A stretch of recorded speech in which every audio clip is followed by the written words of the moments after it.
This is Cato Weekly Video. Tim Hanstad is the president of the Rural Development Institute, which works to eliminate poverty worldwide. Key to his work? Reforming land rights.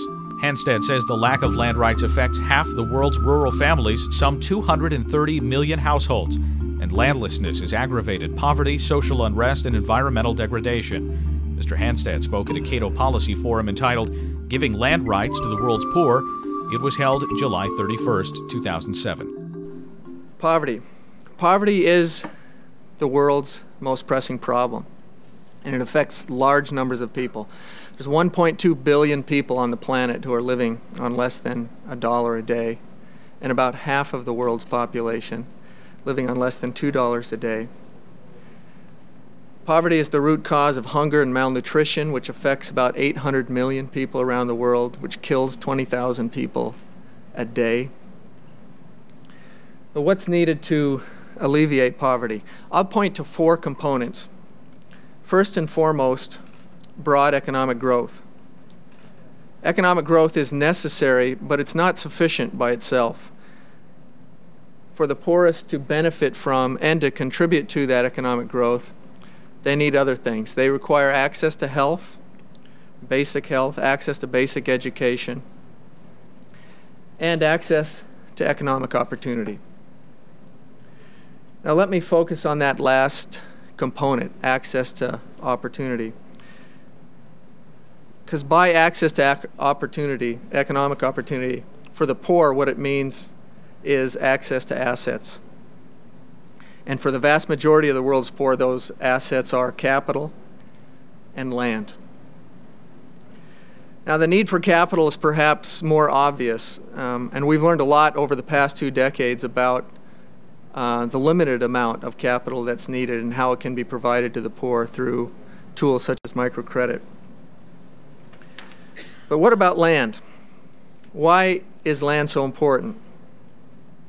Well, 80% of the people in the world, of the poorest people in the world, are living in rural areas.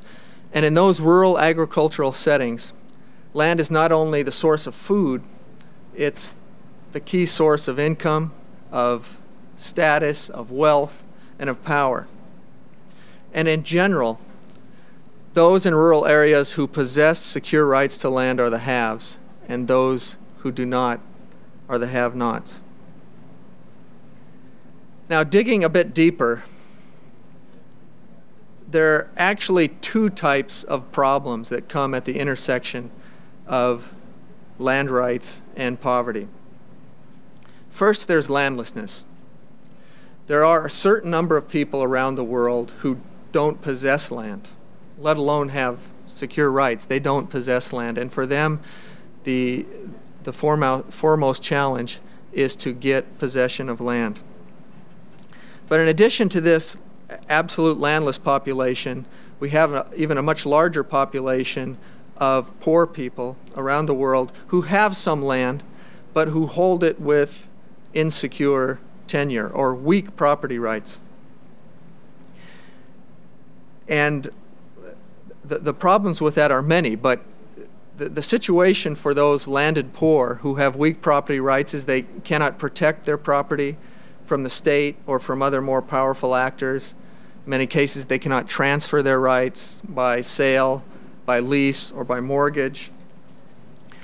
In some, their land rights are weak and they lack their potential value, resulting in what Hernando de Soto refers to as dead capital.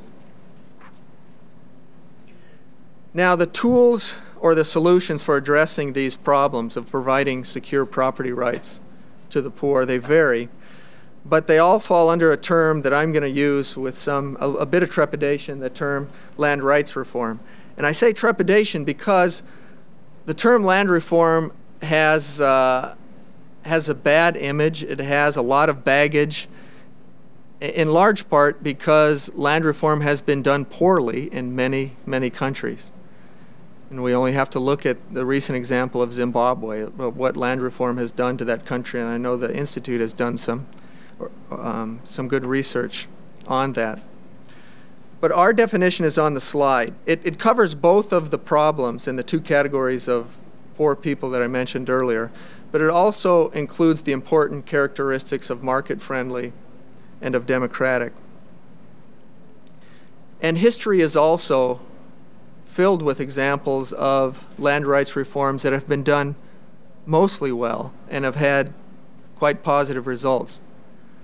Perhaps the most celebrated examples were the post-World War II reforms in Taiwan and Japan and South Korea, which not only broadened land access, but it helped secure property rights for the masses of the rural poor in those countries, and were the foundation for decades of economic success that followed. Tim Hanstad is president of the Rural Development Institute. This is Cato Weekly Video. You may subscribe to other podcasts at our website, cato.org.